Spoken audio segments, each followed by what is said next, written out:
ఇవాళ గమనించినట్టయితే నిన్న రాత్రి ఇరాన్ దేశపు వాళ్ళ ఆకాశంలో ఒక భీభత్సమైన పేలుడు జరిగింది.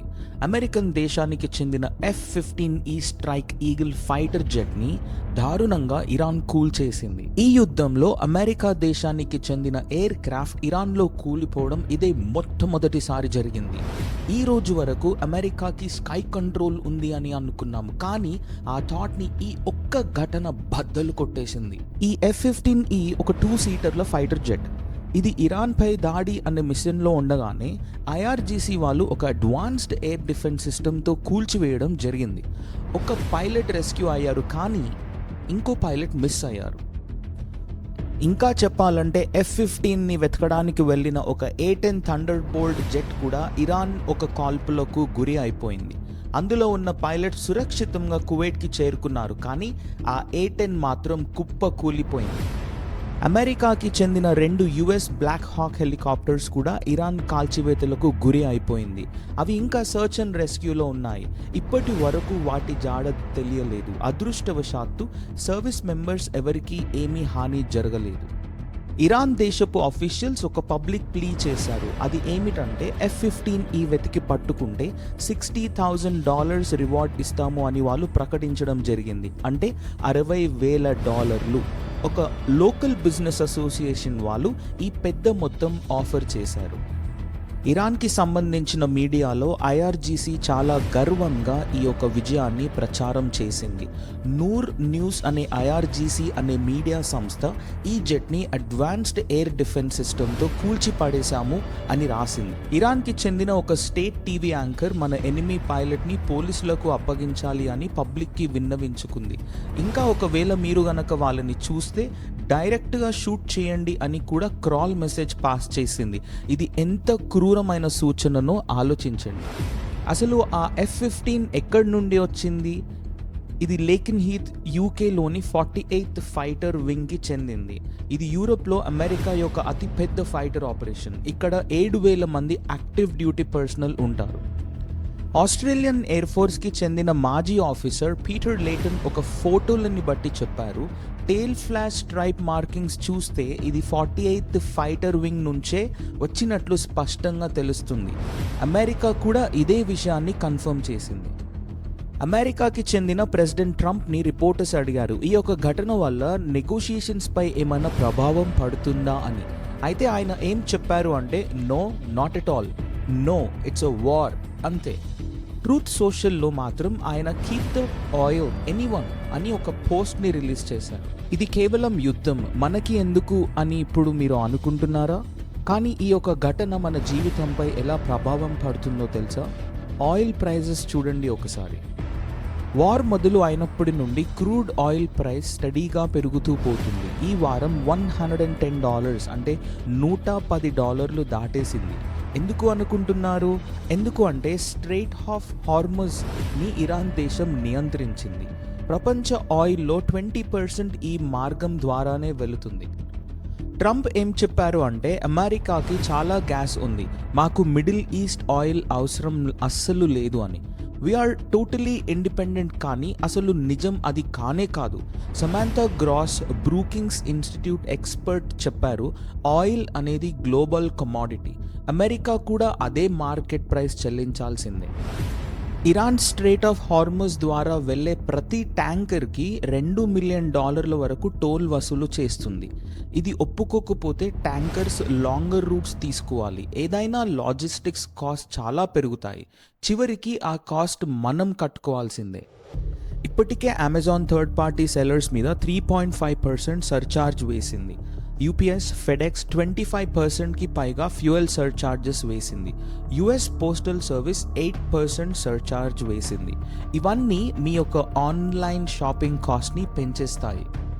గమనించాల్సిన విషయం ఏంటంటే, డీజిల్ ప్రైస్ కూడా పెరుగుతూ పోతుంది. డీజిల్ అనేది ఫార్మింగ్లో ఫర్టిలైజర్ కోసం, ట్రాక్టర్స్ కోసం మరియు ట్రాన్స్పోర్ట్ కోసం వాడుతారు. కార్నెల్ యూనివర్సిటీకి చెందిన ప్రొఫెసర్ క్రిస్టఫర్ వాల్ఫ్ ఏం చెప్పారు అంటే, ఇది క్రాప్స్ పెంచే కాస్ట్ ఇంకా లైవ్ స్టాక్ పెంచే కాస్ట్ రెండింటిని పెంచుతుంది. ఇంకా గ్రాసరీస్ విషయానికి వస్తే ఈ కాస్ట్ షాక్స్ వెంటనే స్టోర్కి చేరవు, కానీ రీటైలర్స్ రేషనల్ ఎక్స్పెక్టేషన్స్ అప్రోచ్ తీసుకుంటారు.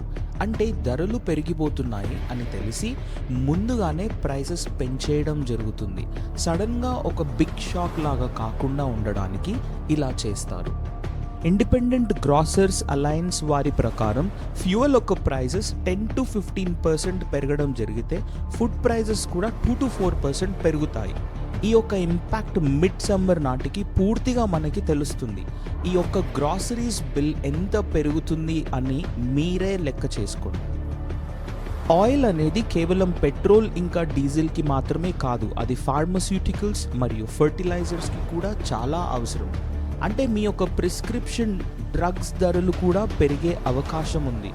గ్రాసరీస్ ధరలు కూడా పెరగొచ్చు. ఇది డామినో ఎఫెక్ట్. ప్రపంచంలో ఉన్న చాలా దేశాలు స్ట్రాటజిక్ ఆయిల్ రిజర్వ్స్ని యూజ్ చేసుకుంటున్నాయి. కానీ ఆ రిజర్వ్స్ డిప్లీటెడ్ అయ్యాక వాటిని మళ్ళీ ఫిల్ చేయాలి. అది కేవలం హై ప్రైస్డ్ ఆయిల్తోనే పాసిబుల్ అవుతుంది. David Bieri Virginia Tech economist ఏం చెప్పారు అంటే, we're only at the beginning of seeing higher prices. యుద్ధం ఇప్పుడే ఆగిపోయినా ఆయిల్ ధరలు మాత్రం వెంటనే తగ్గవు. ఎందుకు అంటే పొలిటికల్ రిస్క్ ప్రీమియం అనేది పర్సిస్ట్ అవుతుంది. నార్త్ ఈస్టర్న్కి చెందిన ఒక ప్రొఫెసర్ రవి రామమూర్తి చెప్పారు, you never know when this could flare up again. UCLA ఒక ప్రొఫెసర్ క్రిస్టఫర్ ట్యాంగ్ చాలా సింపుల్గా చెప్పారు, good old days are gone, everything will be more expensive. ఇప్పుడు మనం చూస్తున్నది అంతా గ్యాసోలిన్ ప్రైస్ మాత్రమే, ఇంకా చాలా ఉంది అన్నారు. ఇప్పుడు మనకి వచ్చే మొట్టమొదటి ప్రశ్న, ఇండియాకి ఈ ప్రైజెస్ హైక్ ఎంత ప్రభావం చూపిస్తాయి? బేసిక్గా మనం 80% ఆయిల్ని ఇంపోర్ట్ చేసుకుంటాం. ప్రపంచ ఆయిల్ ప్రైస్ పెరిగితే మనం తప్పకుండా చెల్లించాల్సి వస్తుంది. మన దేశంలో పెట్రోల్ డీజిల్ ధరలు ఇప్పటికే పెరగడం మొదలు అయింది. మీరు రోజు చెక్ చేసుకుంటే మీ యొక్క మంత్లీ ఫ్యూయల్ బడ్జెట్ పెరుగుతుంది. దీనివల్ల బస్ ఆటో ఛార్జెస్ కూడా పెరిగే అవకాశం ఉంది.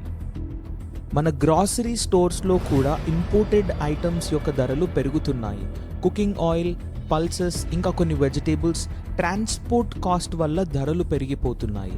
మీ నెలవారీ గ్రాసరీ బిల్ ఎంత పెరుగుతుందో ఒక్కసారి లెక్క చూసుకోండి. ఇప్పుడు మీరు అడగొచ్చు, నేనేం చేయగలను?